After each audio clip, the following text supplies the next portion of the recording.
अस्सलाम वालेकुम स्टूडेंट, मेरा नाम है डॉक्टर इमरान खानज़ादा और आप देख रहे हैं मेडिकल एस्पायरेंट। स्टूडेंट, आज हम मैट्रिक क्लास की बायोलॉजी का जो टॉपिक डिस्कस करने वाले हैं वो है प्रोसेस ऑफ ब्रीदिंग। ब्रीदिंग किसे प्रोसेस कहते हैं? स्टूडेंट देखें, ब्रीदिंग का जो एक प्रोसेस है ना, ये दो एक्टिविटीज़ पे कंसिस्ट करता है।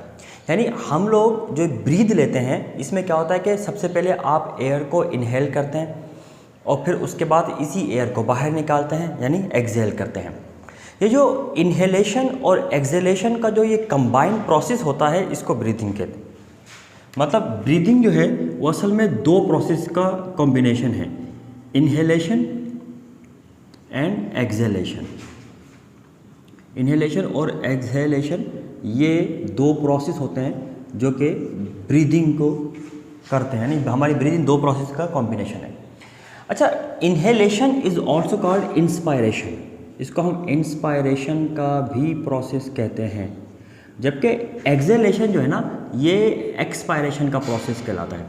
तो इन्हेलेशन इंस्पायरेशन और एक्सहेलेशन एक्सपायरेशन का प्रोसेस कहलाएगा। अब हकीकत में इन्हेलेशन है क्या? इन्हेलेशन या इंस्पायरेशन कहते हैं टेकिंग इन ऑफ एयर, यानी टेकिंग इन ऑफ एयर, सांस अंदर लेना, एयर को अंदर इनहेल करना। जबकि एक्सहेलेशन क्या होता है? गिविंग आउट ऑफ एयर, यानी जो सांस है या एयर जो है उसको बॉडी से बाहर रिमूव करना या निकालना। तो taking in of the air inhalation, giving out of the air is called exhalation. तो इनहेलेशन और एक्सहेलेशन ये दो प्रोसेस है जो आपस में कंबाइन होकर ये एक एक्टिविटी के तौर पर इस्तेमाल होता है, जिसको हम ब्रीदिंग कहते हैं। ठीक है, तो ब्रीदिंग इन दो एक्टिविटी का कॉम्बिनेशन होती है। हमारी बॉडी के अंदर इन्हेलेशन और एक्सहेलेशन का प्रोसेस मुसलसल चल रहा होता है, और ये प्रोसेस कैसे होता है अब इसको थोड़ा सा हम डिटेल से डिस्कस करने की कोशिश करते हैं। इन्हेलेशन और एक्सहेलेशन जो है ये एक ऐसा प्रोसेस है जो होता है by the combined effect of diaphragm and intercostal muscles, यानी डायाफ्राम और इंटरकोस्टल मसल के कॉम्बिनेशन से होने वाला प्रोसेस है। सबसे पहले इंटरकोस्टल मसल्स किसे कहते हैं? देखें, हमारी ये रिब्स हैं, रिब्स हमारी इस फॉर्म में मौजूद हैं और आप देखते हैं कि रिब्स के बीच में स्पेस होती है, this space is called intercostal space, और इस स्पेस पे मसल्स अटैच होते हैं, भरे हुए होते हैं और रिब्स के ऊपर अटैच होते हैं। इन मसल्स को हम इंटरकोस्टल मसल्स कहते हैं, इंटरकोस्टल मसल्स।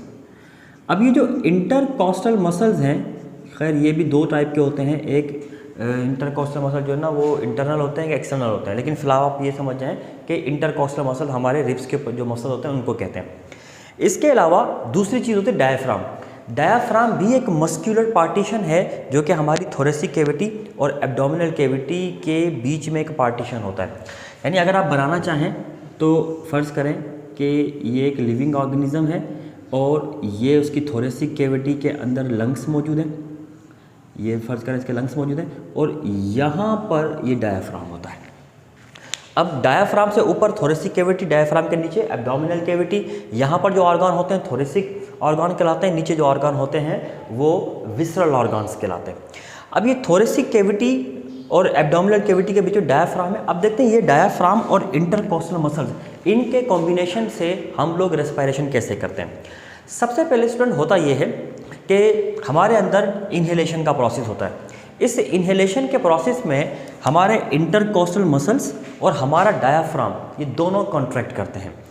इनकी कॉन्ट्रैक्शन से होता है कि जैसे हमारे इंटरकोस्टल मसल कॉन्ट्रैक्ट करते हैं, हमारा जो रिब्स है वो आउटवर्ड मूव करता है, यानी रिब्स हमारे आउटवर्ड मूव करते हैं by the contraction of intercostal muscles. और इसके साथ ही जैसे डायाफ्राम कॉन्ट्रैक्ट करता है तो इसकी कॉन्ट्रैक्शन से डायाफ्राम बिकम फ्लैट, ये डायाफ्राम जो है ना वो फ्लैट हो जाता है बिल्कुल। यानी अब यहाँ पर हुआ ये है कि कॉन्ट्रैक्शन हुई इंटरकोस्टल मसल्स की और डायाफ्राम की, जिससे इंटरकोस्टल मसल्स ने आपकी थोरेसिक कैविटी को आउटवर्ड मूव करा दिया और डायाफ्राम नीचे की जानिब मूव कर गया, जिससे आपकी थोरेसिक कैविटी का वॉल्यूम इंक्रीज हो जाता है। अब जैसी आपकी थोरेसिक कैविटी का वॉल्यूम मतलब अंदर की जगह इंक्रीज हो गई, जैसी थोरेसिक कैविटी का वॉल्यूम इंक्रीज हो जाता है तो अंदर एयर का प्रेशर डिक्रीज हो जाता है, क्योंकि आपको पता है कि volume is inversely proportional to pressure, यानी वॉल्यूम इंक्रीज हुआ तो अंदर एयर का प्रेशर डिक्रीज हो जाता है। अब अंदर थोरेसिक कैविटी में एयर का प्रेशर डिक्रीज है और बाहर इन्वायरमेंट में एयर का प्रेशर हाई होता है। तो एयर जो होती है from high pressure to lower pressure खुद ब खुद मूव करके अंदर जाना शुरू कर देती है and this process called inhalation. ये जो इनहेलेशन का जो प्रोसेस है इसके ज़रिए से एयर अब हमारे लंग्स के अंदर इंटर हो चुकी है। अच्छा, एयर जो इनहेल होती है हमारे बॉडी के अंदर, उस एयर में तकरीबन 78% नाइट्रोजन होती है और 21% इसके अंदर ऑक्सीजन होती है, 0.03% इसके अंदर कार्बन डाइऑक्साइड होती है। बाकी मॉइस्चर वगैरह होते हैं वो वेरिएबल क्वांटिटी में होते हैं, मतलब डिपेंड करता है कि एयर में मॉइस्चर कितना है, उस हिसाब से एयर अंदर जाते हैं। अब एयर अंदर जा चुकी है और हमारे लंग्स में एयर मौजूद है। उसके बाद क्या होता है कि हमारे इस एयर को हमारे लंग्स बाहर निकालते हैं। मतलब कौन सा प्रोसेस होता है? एक्सेलेशन का प्रोसेस होता है। इस एक्सेलेशन के प्रोसेस में होगा ये कि रिवर्स प्रोसेस होगा, मतलब इंटरकॉस्टल मसल्स और हमारा जो डायफ्राम है ये दोनों के दोनों रिलैक्स करेंगे। जैसे ही इंटरकॉस्टल मसल रिलैक्स करते हैं ये हमारी थोरेसिक कैविटी को इनवर्ड मूव करते हैं, मतलब रिस्ट थोड़ी सी इनवर्ड मूव होती हैं। और जैसे डायफ्राम कॉन्ट्रैक्ट करता है, diaphragm become Doom shape. Doom shape का मतलब है कि ये नीचे से ऐसे हो जाता है, मतलब ये पुश करता है एयर पर। अब ये थोरेसिक कैविटी इंटरकॉस्टल मसल की वजह से अंदर की जानिब मूव कर गई और डायफ्राम ऊपर की जानिब मूव कर गया, जो इससे क्या होता है कि ये थोड़ा सा कंप्रेस करता है इन चीज़ों को और कंप्रेशन की वजह से ये एयर बॉडी से बाहर निकल आती है। और जैसे ही एयर बाहर निकलती है इस प्रोसेस को हम कहते हैं एक्सेलेशन का प्रोसेस। अच्छा, एयर जब बॉडी से बाहर निकलती है तो इनहेलेशन के दौरान इन तमाम गैसेस का ये कंसंट्रेशन होती है, लेकिन जब एक्सेलेशन का प्रोसेस होता है तो नाइट्रोजन 78% ही एयर से बाहर निकल आती है, क्योंकि नाइट्रोजन की फिक्सेशन का कोई मैकेनिज्म हमारी बॉडी में नहीं है। उसके बाद ऑक्सीजन जो है 16% हमारी बॉडी से एक्सेल हो जाती है, मतलब 21% गई और 16% बाहर निकल आती है, मतलब 5% ही एक ब्रीथ के दौरान एब्जॉर्ब हो पाती है। जबकि कार्बन डाइऑक्साइड जो होती है वो तकरीबन 4% निकलती है, मतलब 0.3% इनहेल हुई थी और 4% एक्सेल हो रही है। तो इसका मतलब ये हुआ कि जितनी भी बॉडी की कार्बन डाइऑक्साइड है वो हमारी बॉडी से बाहर निकल रही है। और इस तरीके से इनहेलेशन और एक्सेलेशन का प्रोसेस होता है। लेकिन अब सवाल ये पैदा होता है कि ये जो प्रोसेस है, ये यानी ये जो गैसेस में इतनी बड़ी चेंजिंग आई कि ये इनहेलेशन और ये एक्सेलेशन, ये ऐसा हुआ क्या है? ये सारा प्रोसेस अल्वियोलाई में होता है। स्टूडेंट, अब हम ये देखते हैं कि अल्वियोलाई में जो गैसेस एक्सचेंज या जो भी एयर के अंदर चेंजिंग आती है वो कैसे आती है।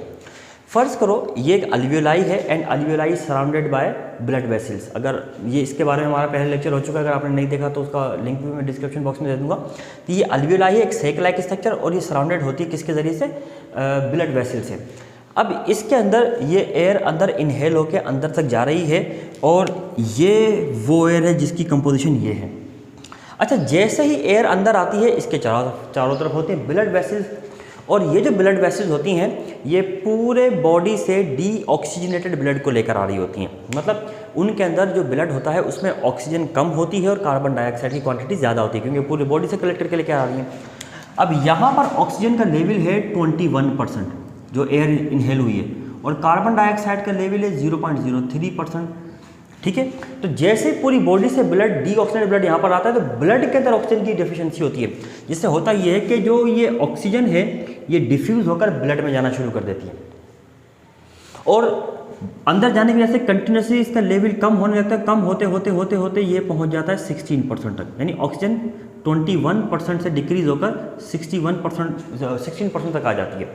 जबकि इसी तरीके से कार्बन डाइऑक्साइड जो होती है वो ब्लड में इसकी कंसंट्रेशन ज़्यादा होने की वजह से वो डिफ्यूज़ होकर हमारे लंग्स अल्वियोलाई में आना शुरू कर देती हैं और इसका लेवल बढ़कर हो जाता है तकरीबन 4%। यानी ये जो आप एक ब्रीथ के दौरान छोटा सा पॉज लेते हैं उस पॉज में ये चेंज आती है हमारे लंग्स के अंदर, और फिर जैसे ही आप इस एयर को बाहर एक्सेल करते हैं तो ये चीज़ एज इट इज़ बाहर निकल आती है इस कंपोजिशन के साथ।